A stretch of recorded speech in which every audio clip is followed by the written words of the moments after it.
Assalamualaikum warahmatullahi wabarakatuh. Selamat pagi anak-anak hebatku yang sedang belajar di rumah. Selamat pagi juga buat Bapak Ibu yang selalu sabar mendampingi putra-putrinya. Dan tak lupa kami ucapkan selamat pagi juga buat pendengar setia RGR FM. Apa kabarnya hari ini? Senang sekali rasanya bisa kembali hadir di acara kelas belajar yang disiarkan melalui 90,1 RGR FM, Radio Guyub Rukun, Radio Pelopor di Tulungagung.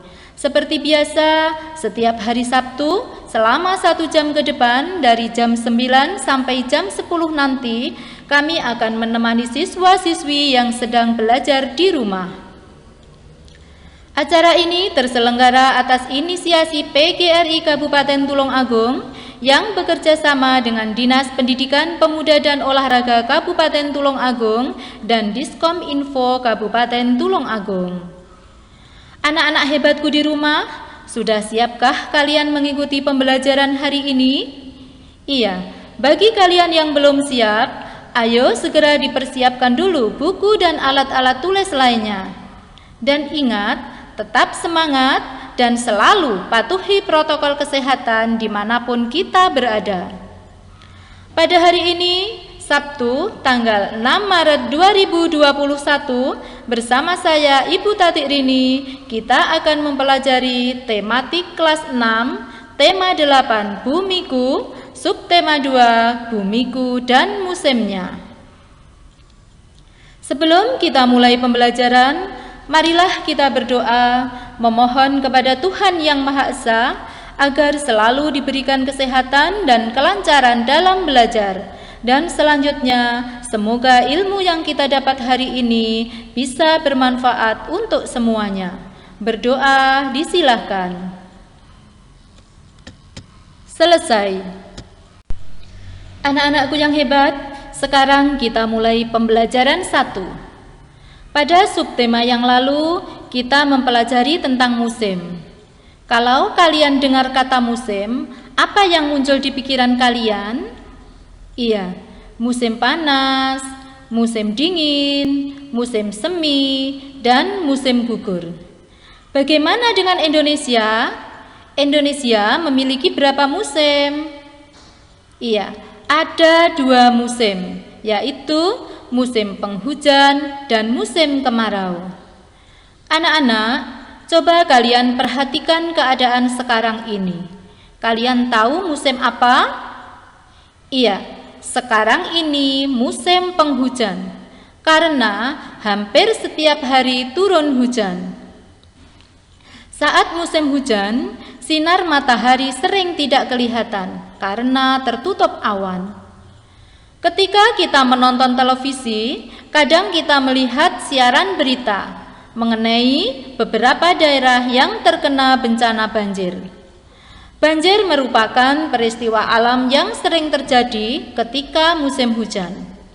Anak-anak, kalian ingin tahu lebih jauh mengenai bencana banjir?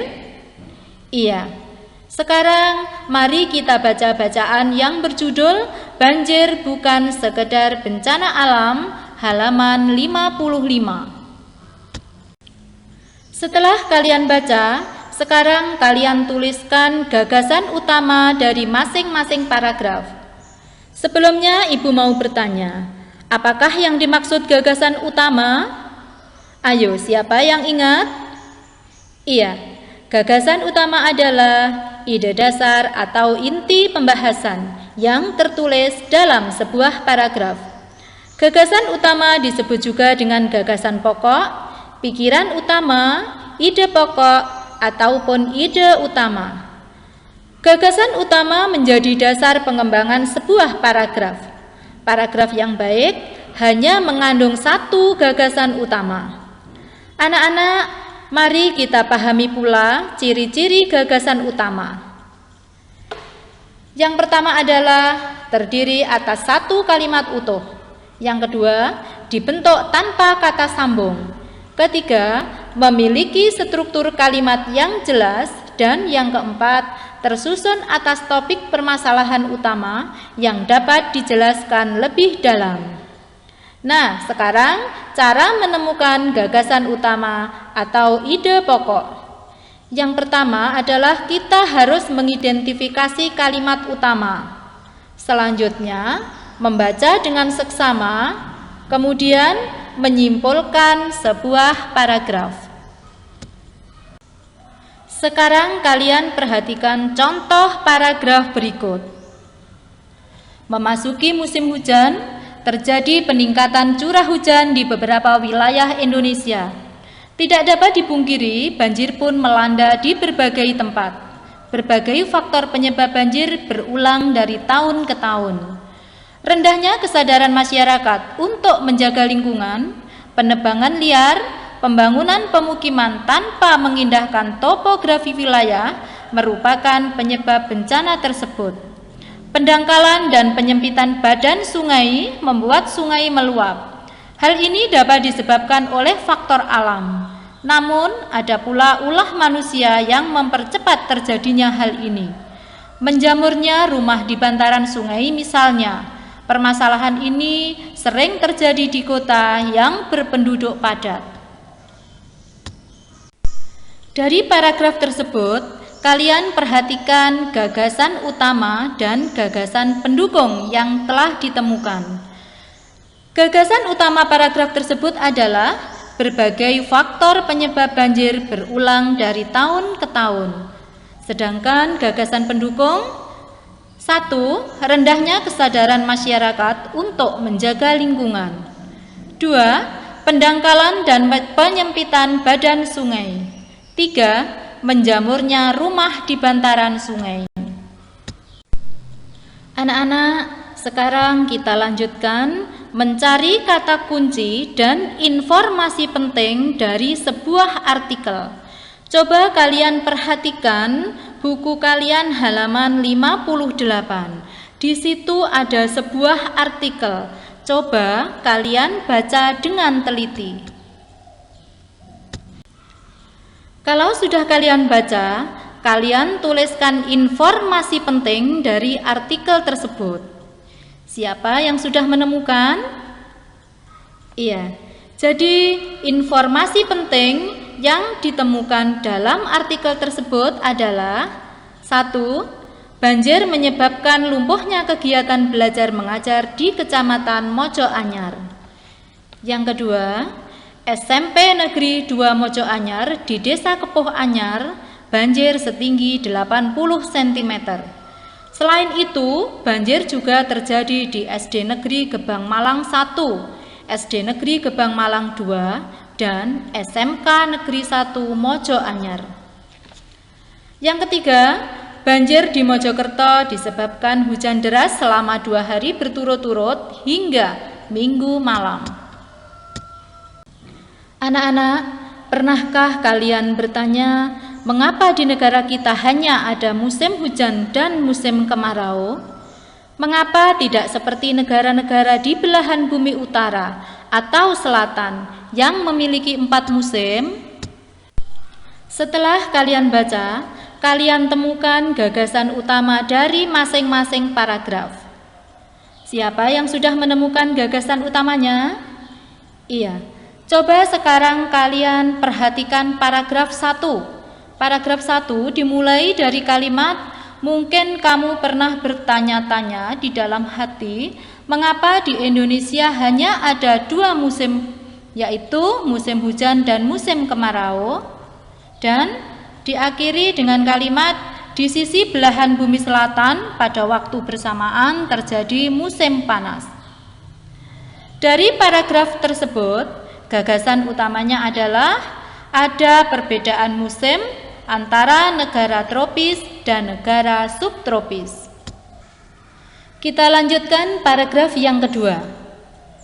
Sementara itu, di bagian tengah poros bumi, yaitu bagian yang dekat dengan garis ekuator, poros tidak terlalu mengalami kemiringan. Banyaknya sinar matahari cenderung stabil sepanjang tahun.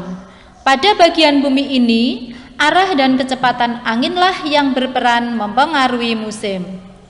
Nah, dari paragraf kedua tersebut, gagasan utamanya adalah Arah dan kecepatan angin berperan mempengaruhi musim. Kemudian kalian perhatikan paragraf yang ketiga. Angin terjadi karena perbedaan tekanan udara. Baik 2 maupun 4 musim adalah sama-sama karunia Tuhan Yang Maha Esa. Semuanya harus kita syukuri karena menjadikan tempat-tempat di muka bumi ini sempurna dengan ciri khasnya masing-masing. Nah, dari paragraf yang ketiga ini kita temukan gagasan utamanya, angin terjadi karena perbedaan tekanan udara. Baiklah anak-anak, kita sudah bisa menentukan gagasan utama. Sekarang kita jawab pertanyaan selanjutnya. Apakah penyebab terjadinya perbedaan musim di bumi? Iya, penyebab terjadinya perbedaan musim di bumi adalah kemiringan poros bumi atau sumbu rotasi. Saat poros di belahan bumi utara mengalami kemiringan terjauh dari matahari, daerah tersebut mendapatkan sedikit sinar matahari, akibatnya terjadi musim dingin. Bagian tengah poros bumi, yaitu bagian yang dekat dengan garis ekuator, poros tidak terlalu mengalami kemiringan. Banyaknya sinar matahari stabil sepanjang tahun. Pada bagian bumi ini, arah dan kecepatan angin berperan mempengaruhi musim. Anak-anakku kelas 6 yang hebat, kita lanjutkan pada pembelajaran 2. Saat musim kemarau, malam hari tampak cerah. Cobalah pergi keluar teras rumahmu pada saat bulan purnama. Pandangilah bulan yang berada di atas sana. Sekarang, Ibu mempunyai beberapa pertanyaan. Bagaimana bentuk bulan? Apakah bulan bergerak? Apakah bulan memiliki cahaya sendiri?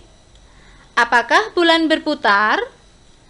Agar kalian bisa menjawab pertanyaan-pertanyaan berikut, mari kita mengamati gambar dan menghubungkan dengan fakta sains.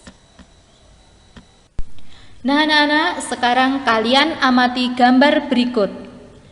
Pada gambar, terlihat 3 buah benda langit, yaitu matahari, bumi, dan bulan. Terlihat pula bidang edar yang berbentuk elips. Setelah kalian mengamati gambar, kalian tuliskan fakta sains yang ditemukan dari gambar tersebut. Iya, fakta sainsnya adalah 1. Perputaran bulan pada porosnya disebut dengan rotasi bulan. Waktu yang dibutuhkan bulan saat melakukan sekali rotasi adalah 29,5 hari atau 1 bulan. Bulan berotasi dari barat ke timur. Oleh karena itu, kita selalu melihat sisi yang berbeda setiap kali melihat bulan. Yang kedua, perputaran bulan mengelilingi bumi biasa disebut dengan revolusi bulan. Bulan mengelilingi bumi dalam orbit yang berbentuk elips.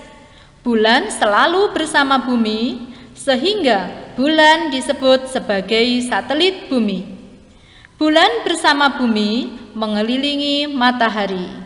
Sedangkan fakta sains yang ketiga adalah bulan tidak memiliki cahaya sendiri, tetapi cahaya bulan berasal dari pantulan cahaya matahari. Anak-anak, bagaimana bentuk bulan jika diamati dari bumi? Apakah bentuk bulan selalu sama setiap hari? Untuk menjawab pertanyaan tersebut, mari kita amati gambar kenampakan bulan atau fase bulan berikut. Pada gambar tersebut, anak panah menunjukkan arah datangnya sinar matahari. Benda yang ada di tengah-tengah itu diumpamakan bumi, di mana kita tinggal. Fase-fase bulan dipengaruhi oleh posisi bulan, yaitu seberapa luas daerah atau permukaan bulan jika diamati dari bumi. Kita mulai dari bulan baru. Dari bumi, bulan tidak kelihatan sama sekali karena bulan yang kita lihat membelakangi cahaya matahari. Setiap hari bulan berputar mengelilingi bumi, maka kenampakan bulan juga berubah. Baiklah, kita lihat ke bawah. Di situ permukaan bulan mulai tampak atau disebut fase bulan sabit atau pekan pertama.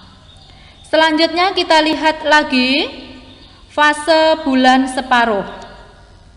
Kemudian fase bulan cembung. Kemudian fase bulan purnama. Di sini bulan kelihatan tampak semua dari bumi. Kemudian kita lihat fase bulan cembung. Setelah itu fase bulan separuh atau menyusut. Kemudian bulan sabit di pekan terakhir dan kembali ke fase bulan baru. Anak-anak, saat terjadi pasang, nelayan tidak dapat melaut.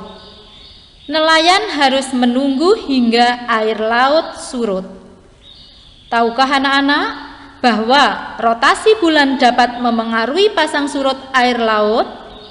Iya, pasti semua sudah tahu. Sekarang, bagaimana proses terjadinya pasang surut air laut? Mari kita pelajari bersama-sama. Proses ini ditandai dengan terjadinya air pasang naik, yaitu permukaan air laut akan naik. Sebaliknya, jika laut pasang surut, maka permukaan air laut akan menurun. Air laut di bumi yang menghadap pada bulan akan tertarik oleh gaya gravitasi bulan sehingga menimbulkan pasang naik. Sebaliknya, air surut yang membelakangi posisi bulan maka mengalami pasang surut. Anak-anak hebatku, mari kita lanjutkan membaca bacaan yang berjudul Ayo Mengenal Bulan halaman 65 dengan teknik memindai. Kalian ingat apa yang dimaksud membaca memindai? Iya, membaca memindai adalah di mana pembaca akan langsung mencari informasi tertentu atau fakta khusus yang diinginkan tanpa memperhatikan atau membaca bagian lain dalam bacaan yang tidak dicari. Setelah menemukan informasi yang dicari, pembaca membaca dengan teliti untuk memperoleh informasi tersebut.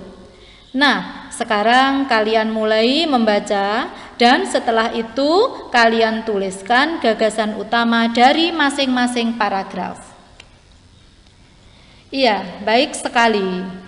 Kita perhatikan paragraf yang pertama. Bulan adalah benda langit yang mudah dilihat. Meskipun tampak putih dan terang, permukaan bulan sebenarnya gelap. Permukaan bulan sedikit lebih cerah daripada aspal cair.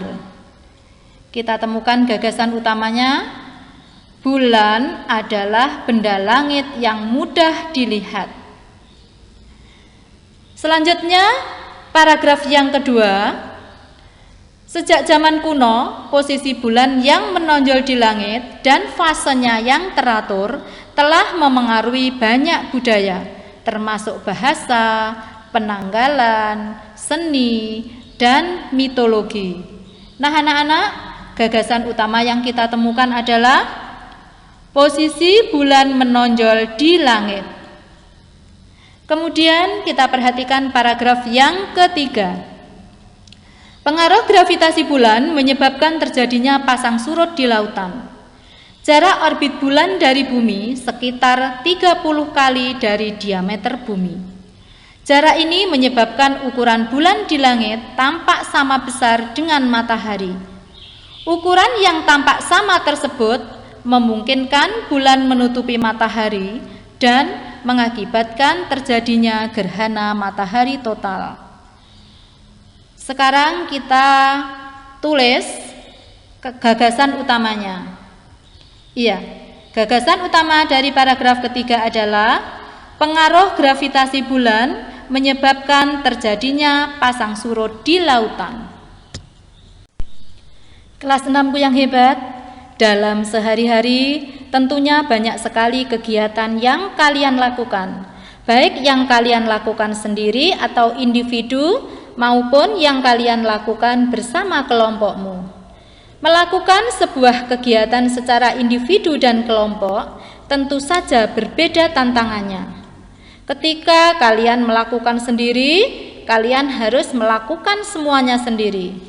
Namun, ketika melakukan kegiatan berkelompok, kalian harus mampu bekerja sama, berkolaborasi, dan berkoordinasi dengan yang lain.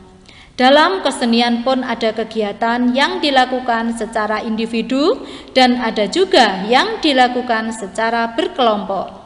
Dalam menari, ada beberapa tarian yang dilakukan secara kelompok. Berikut ini adalah contoh tari yang dilakukan secara kelompok. Coba kalian perhatikan gambar tari yang pertama. Itu adalah tari Bedaya Ketawang. Tari Bedaya Ketawang merupakan tarian sakral yang dipentaskan dalam Istana Kasunan Surakarta, Jawa Tengah atau Keraton Solo. Pementasannya dilakukan 1 kali dalam setahun, yaitu ketika upacara penobatan Raja Baru atau peringatan penobatan Raja atau Sunan. Sekarang kalian perhatikan gambar yang kedua. Itu merupakan tari serimpi. Tari serimpi merupakan tari klasik yang berasal dari Jawa Tengah. Tari klasik sendiri mempunyai arti sebuah tarian yang telah mencapai kristalisasi keindahan yang tinggi dan sudah ada sejak zaman masyarakat feodal serta lahir dan tumbuh di kalangan istana. Kita lanjutkan contoh tari berkelompok yang ketiga adalah tari Pakarena dari Sulawesi Selatan. Coba kalian perhatikan gambarnya. Tari Pakarena diiringi oleh alat musik atau 2 kepala drum atau gandrang dan sepasang instrumen alat semacam suling atau dinamakan puik-puik. Alasan dinamakan sebagai tari Pakarena gantarang karena tarian ini berasal dari sebuah perkampungan yang merupakan pusat kerajaan di Pulau Selayar pada masa lalu, yaitu Gantarang Langlang Bata. Tarian yang dimainkan oleh 4 orang penari perempuan. Sekarang kita lanjutkan. Di situ terlihat gambar dinamakan tari gantar dari Kalimantan Timur. Tari gantar ditarikan pada saat upacara adat tertentu. Tari gantar merupakan tarian yang dipentaskan pada saat upacara pesta tanam padi. Pola gerak hentakan kaki menggambarkan cara menutup lubang pada tanah yang telah ditaburi benih padi. Tarian berkelompok yang kelima adalah reog kendang. Reog kendang adalah kesenian tradisional dari daerah kita sendiri, yaitu dari Kabupaten Tulungagung. Reog kendang ini berbeda dengan reog lainnya. Sebenarnya reog kendang lebih mirip pada kumpulan penari jenis alat musik tifa atau jimbe yang dipadukan dengan kesenian jaranan, karena dalam bahasa Jawa bernama kendang. Anak-anak hebatku kelas 6 yang masih setia dengan RGR-FM, kita lanjutkan pembelajaran 3. Ayo, kita ingat kembali tentang negara-negara tetangga Indonesia. Pada subtema yang lalu, kita telah mempelajari kondisi alam negara Singapura, Thailand, dan Vietnam. Lalu, bagaimana dengan kondisi geografi dan sosial budayanya? Apakah sama dengan kondisi yang ada di Indonesia? Sekarang Mari kita cari informasi tentang kondisi geografis dan kondisi sosial budaya di negara Singapura. Yang pertama, kondisi geografis negara Singapura. Lokasi tertinggi di Bukit Timah. Sebelah utara berbatasan dengan Selat Johor. Terletak 137 km di utara Johor. Sebelah selatan berbatasan dengan Selat Singapura. Sebelah barat berbatasan dengan Selat Malaka. Sebagian besar dataran rendah. Sedangkan kondisi sosial budayanya adalah merupakan negara maju. Tujuan wisata di dunia, peraturannya ketat, merupakan negara terbersih di dunia, berpenduduk padat, rakyatnya disiplin masalah kebersihan, dan bahasa yang digunakan adalah bahasa Inggris yang diikuti bahasa Mandarin, bahasa Melayu, dan bahasa Tamil. Anak-anak, kalau kita sudah paham kondisi geografis dan kondisi sosial budaya, mari sekarang kita analisis hubungan kondisi geografis dan kondisi sosial budaya dari negara Singapura. Hasil analisis hubungan kondisi geografis dan sosial budaya adalah sebagai berikut.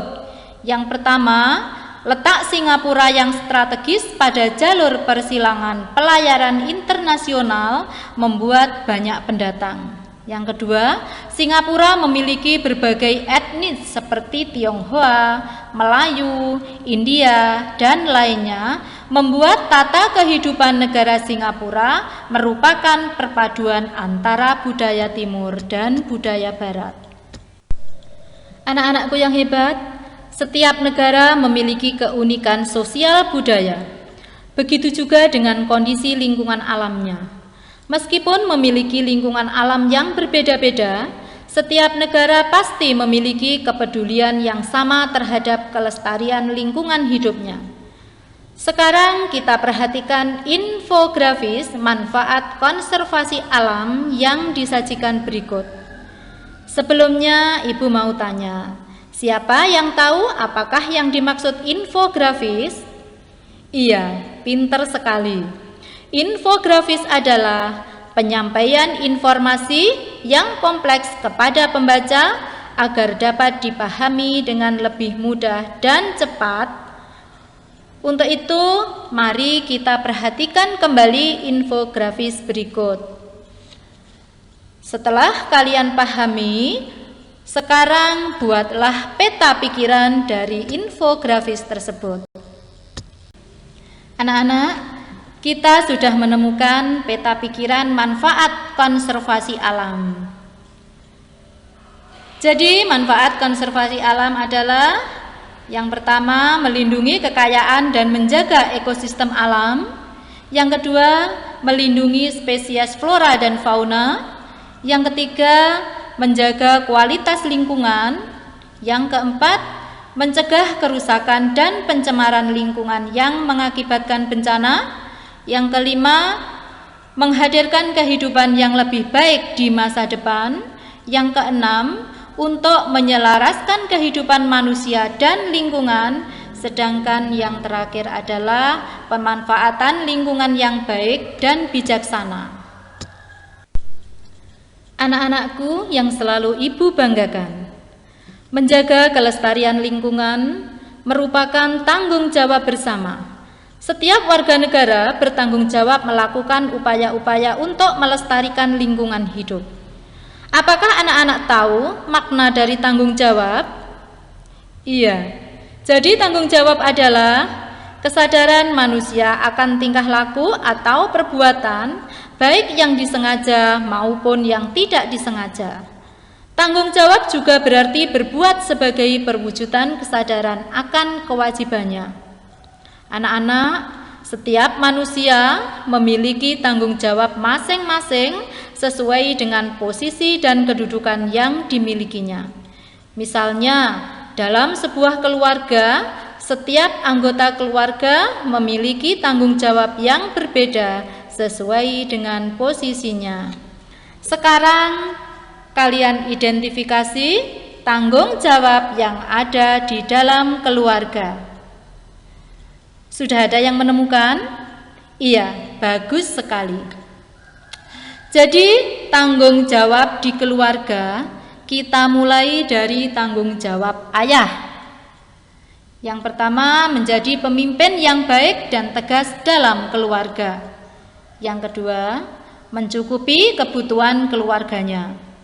Yang ketiga, menjadi pelindung keluarga. Yang keempat, menjadi contoh yang baik bagi anggota keluarga. Selanjutnya, tanggung jawab ibu dalam keluarga. Yang pertama adalah mengurus kebutuhan rumah tangga keluarga. Yang kedua, menjadi teladan bagi anggota keluarga. Yang ketiga, menjadi teman diskusi anggota keluarga. Kemudian, tanggung jawab anak. Ini adalah kalian. Jadi tanggung jawab kalian di dalam keluarga, yang pertama, menaati segala peraturan yang diberikan orang tua. Yang kedua, membantu orang tua sesuai kemampuan. Yang ketiga, menjaga nama baik keluarga. Dan masih banyak lagi contoh-contoh tanggung jawab yang ada dalam anggota keluarga. Kita lanjutkan anak-anak.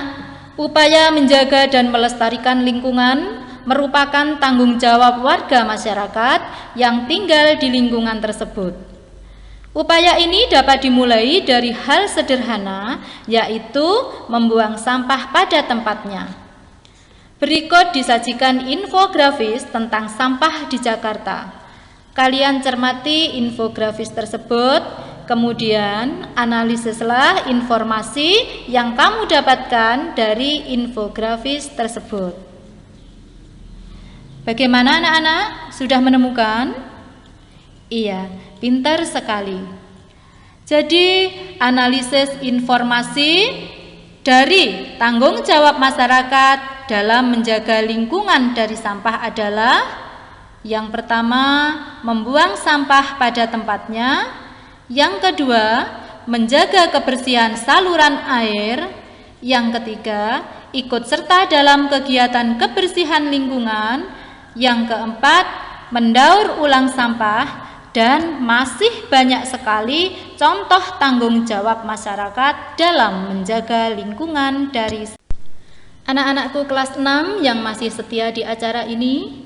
Sekarang kita memasuki pembelajaran 4. Pada pembelajaran sebelumnya, kita mempelajari kondisi geografis dan sosial budaya negara Singapura. Selanjutnya, kita akan mempelajari kondisi geografis dan sosial budaya negara Vietnam dan Thailand. Yang pertama, marilah kita bahas kondisi geografis dan kondisi sosial budaya negara Vietnam. Kita mulai dari kondisi geografisnya.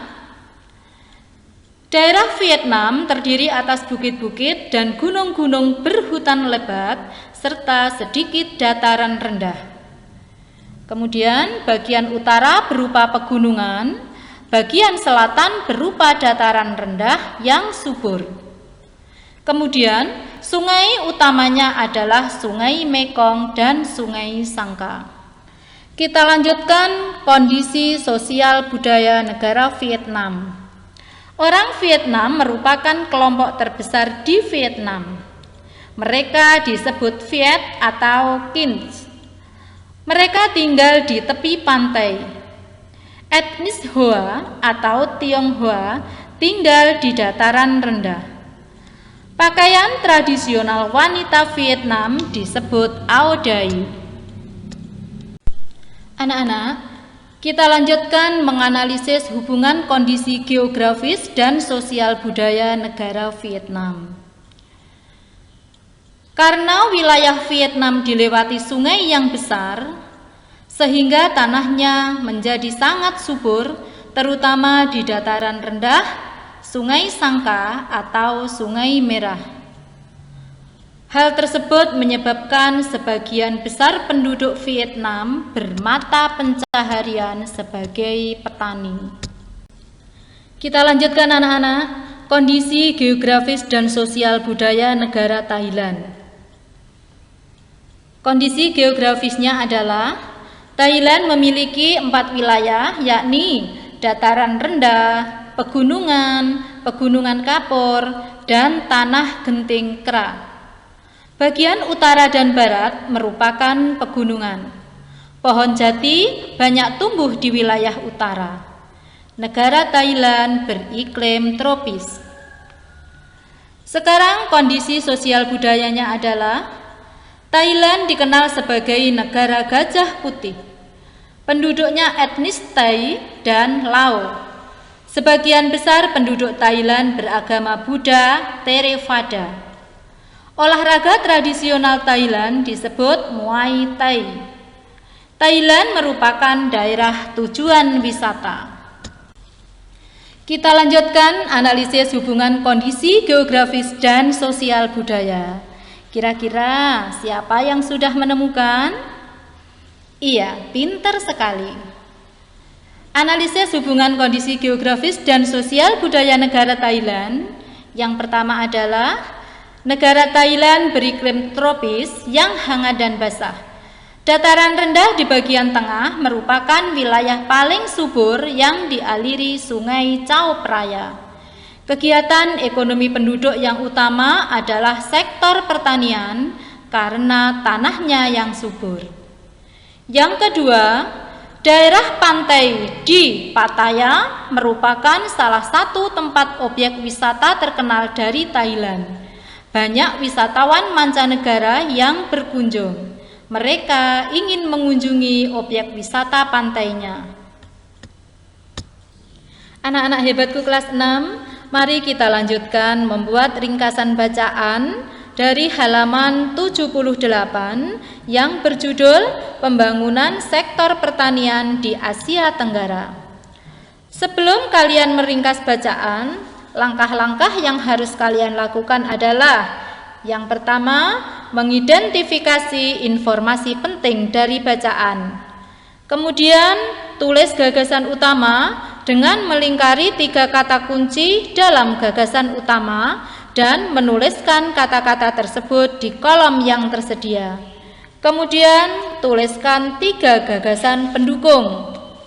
Baru kemudian kalian membuat ringkasan kesimpulan bacaan berdasarkan identifikasi kata kunci, gagasan utama, dan pendukung dari tiap paragraf. Nah, sekarang bacalah bacaan tersebut. Kalau sudah selesai, tuliskan gagasan utama, kata kunci, dan gagasan pendukung. Bagaimana anak-anak? Sudah ada yang menemukan? Iya, bagus sekali. Kita bahas dulu gagasan utama dari bacaan tersebut adalah pertanian merupakan sektor yang sangat strategis untuk menumbuhkan perekonomian negara, khususnya bagi negara-negara berkembang di Asia Tenggara. Kata kuncinya pertanian, perekonomian negara, dan kawasan Asia Tenggara. Sedangkan gagasan pendukung Thailand, Vietnam maupun Kamboja menjadi contoh untuk melihat pembangunan sektor pertanian. Thailand, Vietnam, dan Kamboja dikenal sebagai negara-negara pengekspor beras. Kalian sudah memahami gagasan utama, kata kunci, dan gagasan pendukung dari bacaan tersebut. Sekarang kalian buat ringkasan bacaan yang berjudul Pembangunan Sektor Pertanian di Asia Tenggara. Iya, bagus sekali. Jadi ringkasan bacaannya adalah pertanian merupakan sektor yang sangat strategis untuk menumbuhkan perekonomian negara, khususnya bagi negara-negara berkembang di Asia Tenggara. Yang kedua, Thailand, Vietnam, maupun Kamboja menjadi contoh untuk melihat pembangunan di sektor pertanian. Yang ketiga, Thailand, Vietnam, dan Kamboja dikenal sebagai negara-negara pengekspor beras. Anak-anak hebatku, kita telah mempelajari kondisi geografis dan sosial budaya beberapa negara di Asia Tenggara. Setiap negara memiliki keunikan masing-masing.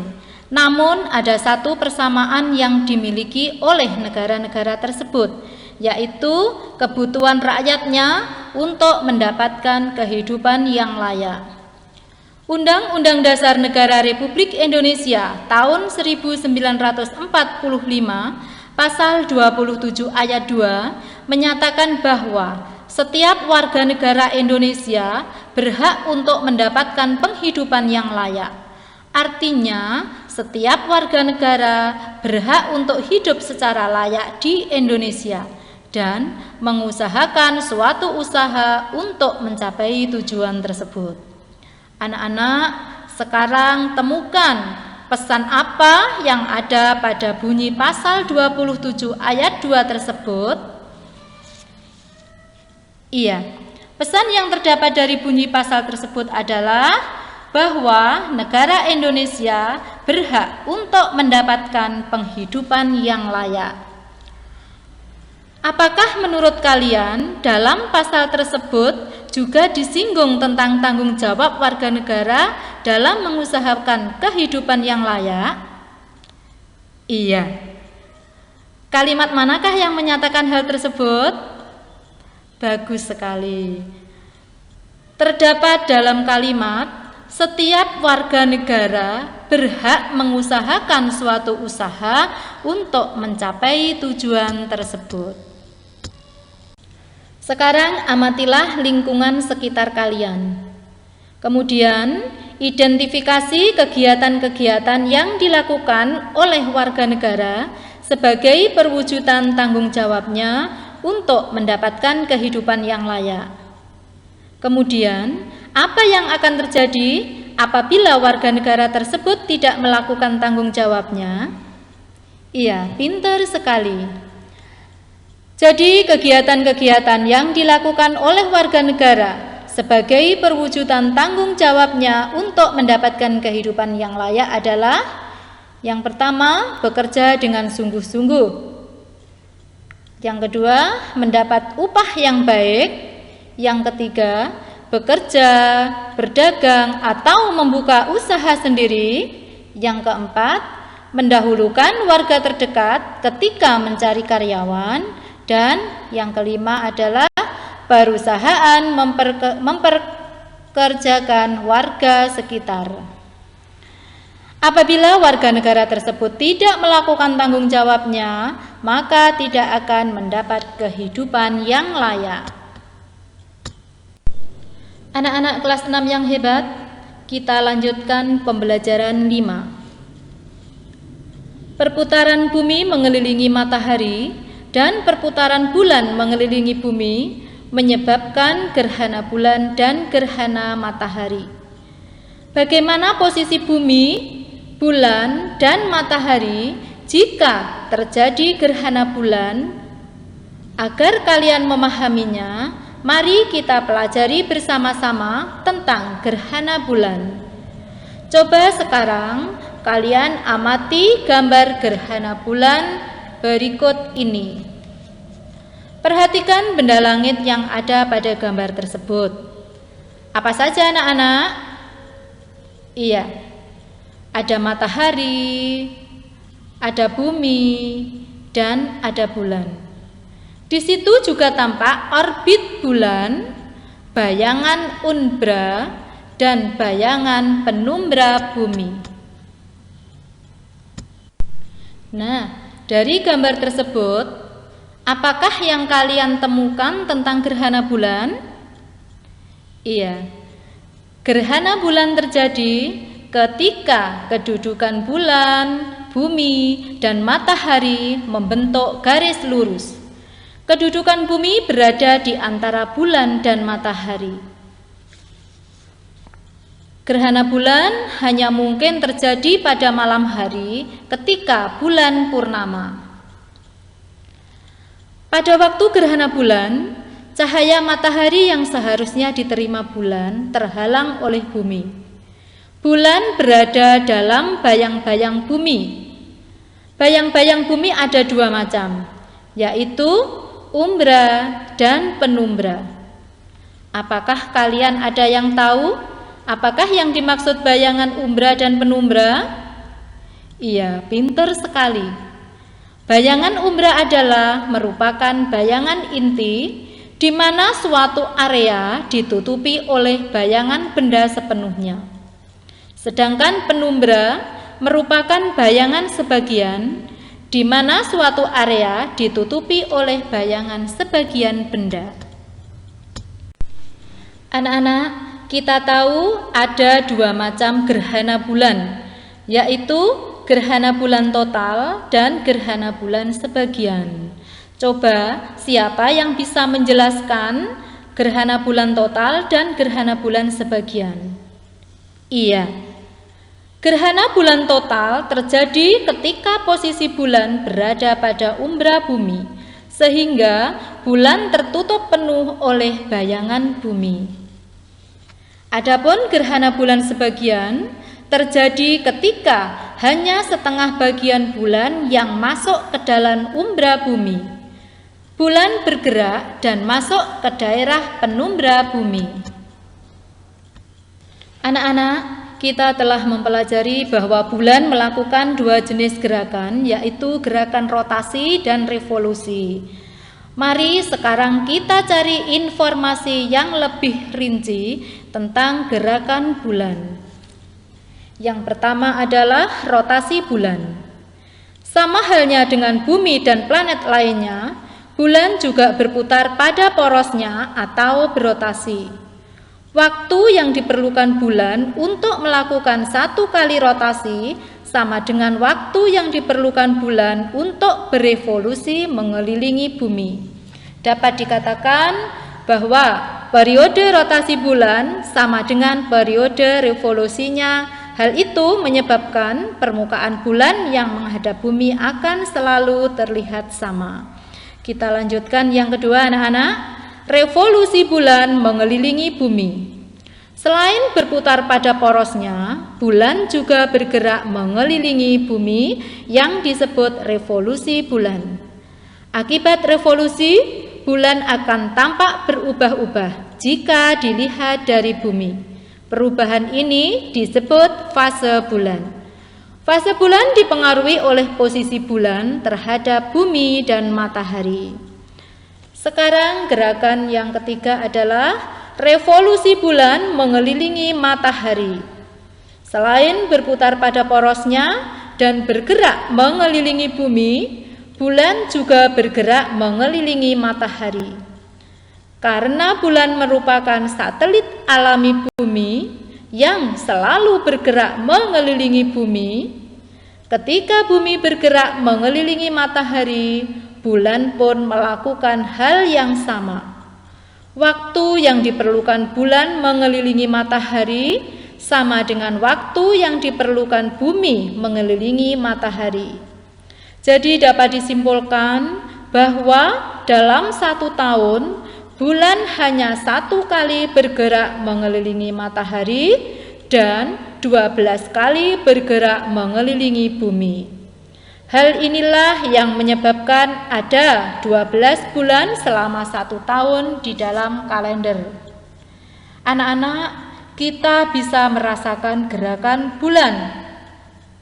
Tetapi yang kita rasakan adalah akibat yang ditimbulkan oleh gerakan bulan tersebut, baik gerak rotasi maupun gerak revolusi. Berikut ini adalah pengaruh gerak bulan. Yang pertama, adanya fase-fase bulan. Yang kedua, terjadinya pasang surut air laut. Yang ketiga, terjadinya gerhana. Yang keempat, permukaan bulan yang selalu terlihat dari bumi selalu sama. Anak-anak, ternyata bekerja bersama dalam kelompok itu sangat seru.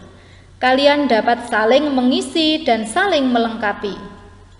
Ayo kita perkuat kerjasama kita dengan berlatih menari dalam kelompok. Sekarang kita berlatih menari gantar, yaitu sebuah tarian tradisional dari Kalimantan. Ciri umum gerakan dasar tari gantar adalah, coba kalian perhatikan gambar yang pertama. Itu adalah gerakan tangan memegang pusak. Caranya, keempat jari tangan memegang pusak, menggenggam dari bawah ke atas, sedang ibu jari melingkari pusak dari atas. Posisi pusak vertikal saat digenggam. Pada saat menggerakkan tangan yang memegang pusak, sudut siku 25 derajat dan ke bawah hingga sudut 45 derajat dengan menggoncang-goncang bambu atau pusak. Tangan pergelangan yang aktif bergerak. Kemudian kalian perhatikan gambar nomor 2. Itu adalah gerakan tangan memegang senak atau tongkat. Dasar gerakan memegang senak dan cara menggenggamnya adalah, keempat jari tangan memegang senak, menggenggam dari sisi luar, ibu jari menutup dari atas ujung senak. Senak posisi lurus ke bawah.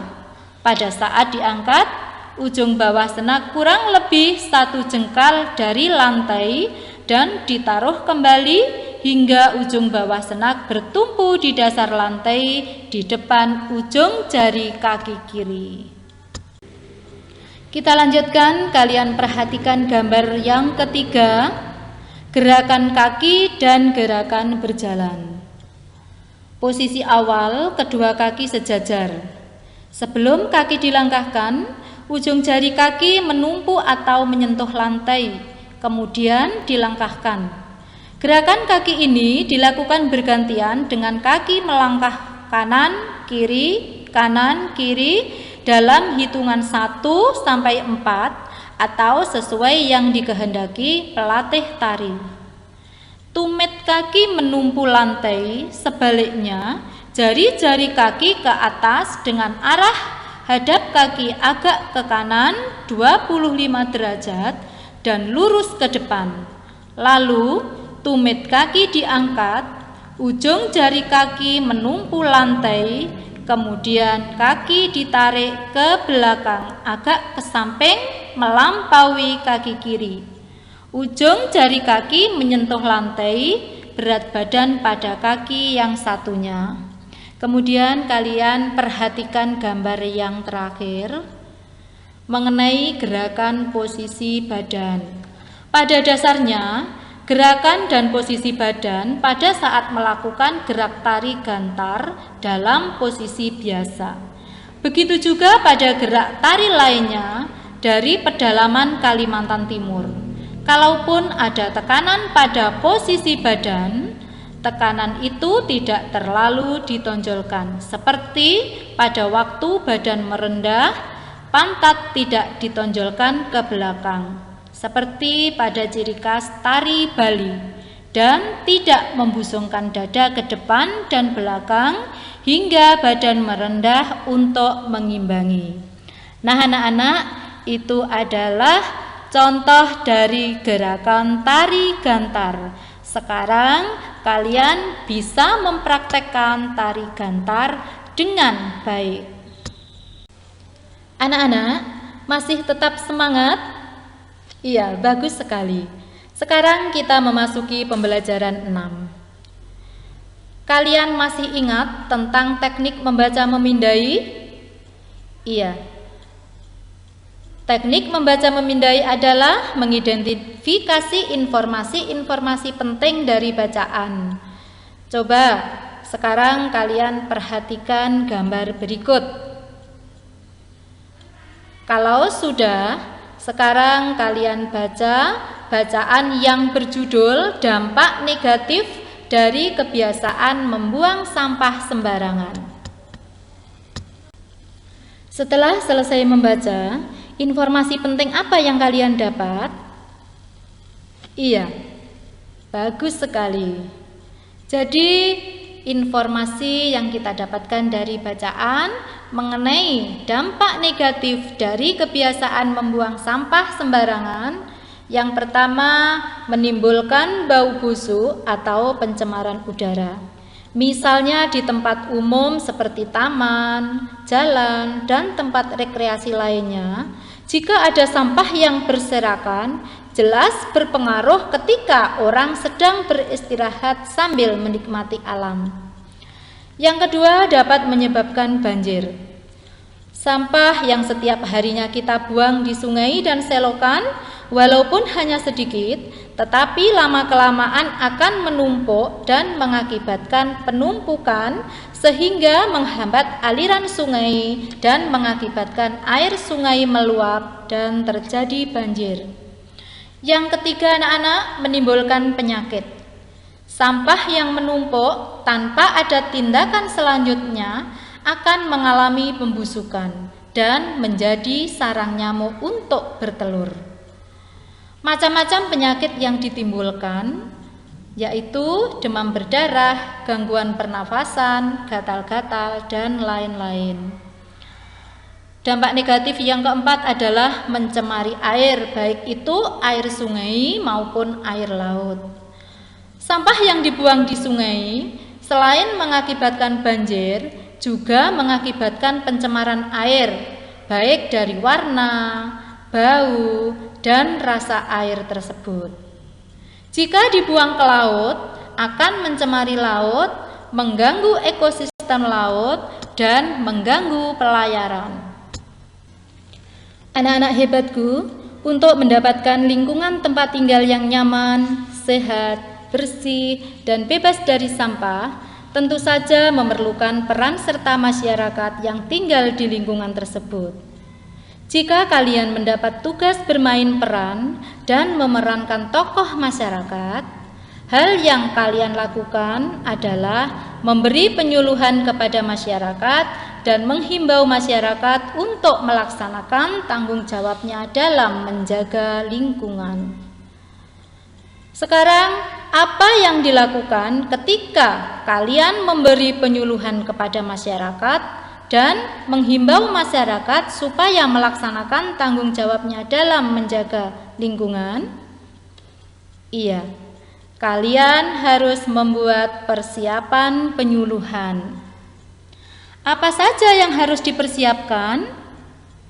Yang pertama adalah tujuan penyuluhan. Tujuannya adalah meningkatkan kepedulian masyarakat terhadap sampah organik dan anorganik dan menjaga kebersihan lingkungan. Yang kedua adalah sasaran penyuluhan. Siapa yang menjadi sasaran? Ya, adalah masyarakat di lingkungan tersebut. Yang ketiga adalah mempersiapkan topik yang akan disampaikan melalui penyuluhan. Kita ambil contoh, topiknya adalah pentingnya menjaga kebersihan lingkungan dan jenis-jenis penyakit yang disebabkan oleh lingkungan. Sekarang yang keempat, tanggung jawab yang akan dihimbau melalui penyuluhan.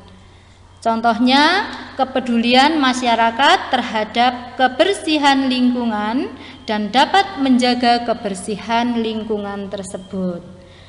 Anak-anak, kalau kalian bisa membuat persiapan penyuluhan dengan baik, maka di dalam memberikan penyuluhan nantinya, kalian akan berhasil dengan baik pula.